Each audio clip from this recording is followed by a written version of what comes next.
Welcome back. If you're just joining us, you're watching the news at 10 live on Channels Television. A reminder of our top stories. It's the eve of the governorship election in Ekiti State, and INEC and security agencies say all is set for the conduct of free, fair and credible poll.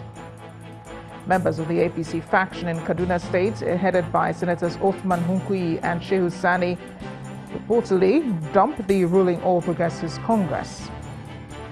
Supreme Court affirms election of Victor Oye as national chairman of the All Progressives Grand Alliance, says Martin Agbaso's suit lacks merit. And US President Donald Trump is confident of future trade deals with the United Kingdom in the aftermath of Brexit.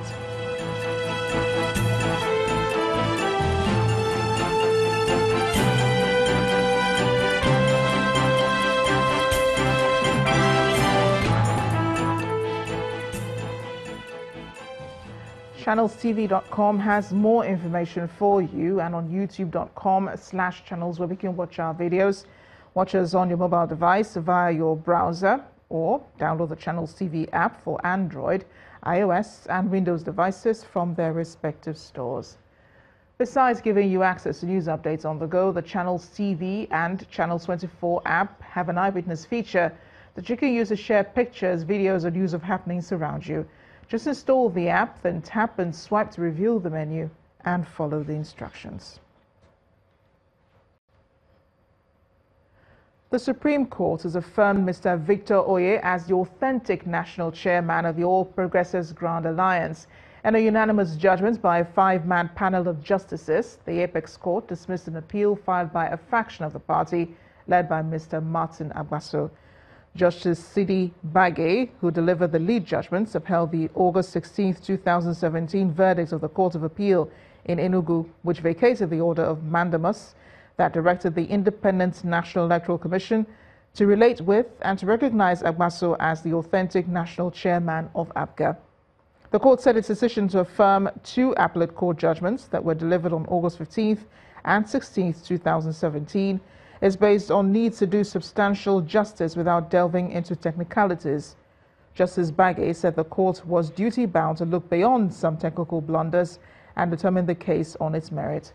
The battle for control of the leadership structure in APGA was triggered after an Enugu State High Court on May 22, 2017 gave an order of mandamus compelling INEC, police and other authorities to recognize Chief Agbaso as the national chairman of the party.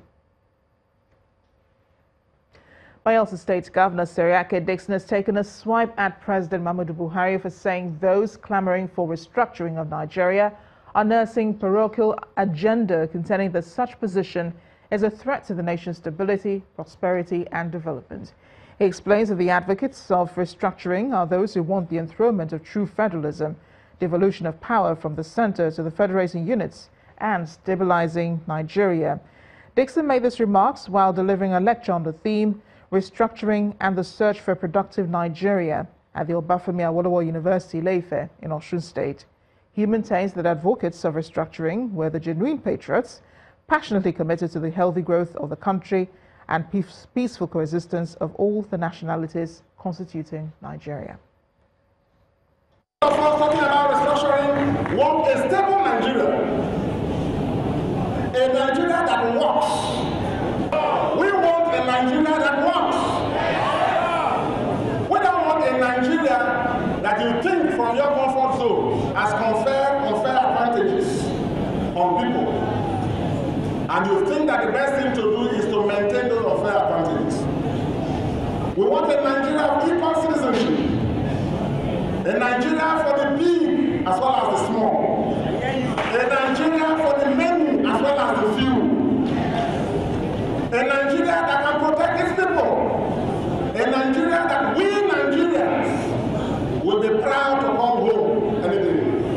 With an equal stake that we can proudly pledge allegiance to. That is the Nigeria we are seeking.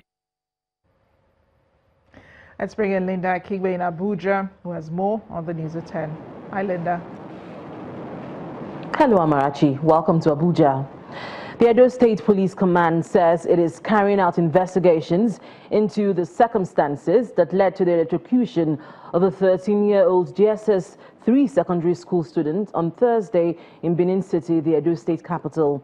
The deceased, Benedict Sani, was said to be returning from school while with his friend when he was electrocuted and killed as he came in contact with a falling electricity pole bearing high-tension cables.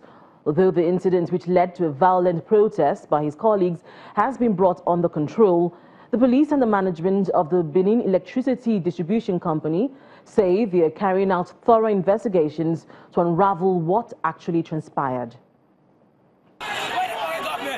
Angry youth and students of Enyai Secondary School in Benin City, the Edo State capital, protesting against the death of their 13-year-old colleague, Benedict Sani, allegedly electrocuted after coming in contact with a falling electricity pole bearing high-tension cables while on his way back from school. The tension here lasts for several hours, leading to the shutting down of economic activities and vehicle movement along the Benin-Auchi-Abuja road. It's not what we are paying for. It's wrong. Nobody cares to fix it. They leave it and look at what they are cost now. Future leader of tomorrow is down there now. The traditional ruler of Enyai community, who was among those who facilitated the return of peace to the area, speaks on the incident. It would be better for us not to have light for days than to see a human being pass through it. So my advice to the NEPA is that let the officials of the NEPA respond on time. At the home of the deceased, sorrow is the clear mood. The parents of the deceased recall their last moments with their son. We are now waiting for the commissioner of the police to know what they will say, because they say we should wait for them. Well, what he always telling me that all his future is going to church. He wants to become a reverend father because he's an altar servant. It already happened. It don't happen. I don't get anything to do. I need to pray for him. May his soul rest in peace. The Edo State Police Command on its part says it's still carrying out investigations on the matter. It could be as a result of the BEDC negligence for not having been mobilized to do the job by the offending driver for not fixing the wire. That caused the death of that young man. The corporate affairs manager of the Benin Electricity Distribution Company, which owns the falling electricity cable, says the company is also investigating the incident. We are still trying to get a full report of what actually happened with respect to that incident from our field officers. And once we get a full report, a full-scale investigation will be launched into the matter. For now, the site where the incident occurred remains closed to avert further danger to members of the public. Meanwhile, the Imo State Police Command has arrested and paraded the prime suspects responsible for the alleged kidnap and murder of an APC chieftain, Amos Akano, in Nkwere local government area of Imo State. Parading the 5 suspects, including their gang leader, Ikenna Wosu, at the command headquarters in Owerri, the state capital.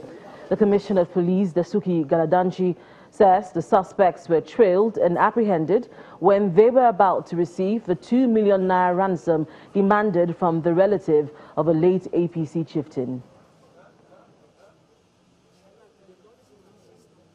A breakdown of the cases that we had breakthrough. Number of suspects arrested for armed robbery 10, kidnapping 14, fraud 2. Number of kidnapped victims rescued, which is very important, part of the dividend of community policy. 11 people were rescued. Number of stolen vehicles recovered 4. Number of firearms recovered include 3 locally made guns, 1 pump action, 19 live ammunition, and host of others. Me, Ezego Sineto and Bebeto, kidnapped the man. So after the man paid us ransom, they collected 5 million. Give me 500,000. Okay, the man. Now Bebeto, he said that the man don't notice him. The Delta State government, through the state's Ministry of Environment, has reaffirmed its commitment to adopting proactive measures to tackle the menace of flooding in some parts of the state. The State Commissioner for Environment, Mr. John Nani, gave this assurance when he led a team to inspect the clearing of blocked drainages in Isoko South local government and Uheli North local government areas of the state. He appealed to the people to stop throwing garbage into drainage systems and canals.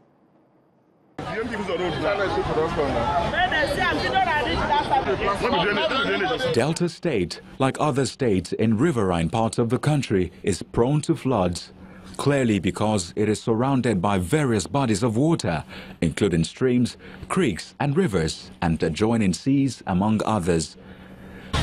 The high volume of rainfall in the region also contributes to the state's vulnerability to such water-related disasters and the attendant impact on lives and property.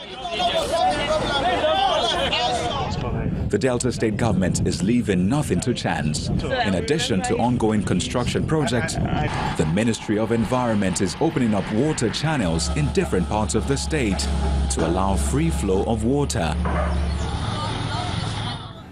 In Agbaro, Ugeli North Local Government area, residents are happy to see the effort being made. For them, this should spare them the nightmare they say they go through after each heavy rainfall. There is a real difference. There is other difference. There's difference. And by doing this, you will see that the water will not be flooding at the end of the day when it rains. Flood spells doom if not properly managed, especially in agrarian communities such as Araya in Isoko South local government area, where fishing and farming are the major sources of livelihood. The people testify to the impact the drainage is already having and ask the government to hasten up the preventive measures. The main occupation is fishing and farming, but especially fishing for we, the elderly men. And this drainage is helping us a lot now, honestly.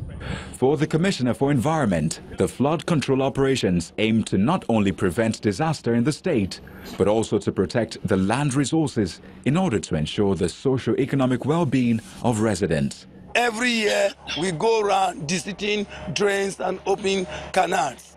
We are proactive, we open waterways before the time, so we don't need for the people to suffer before we start helping them. That's why we're doing this one.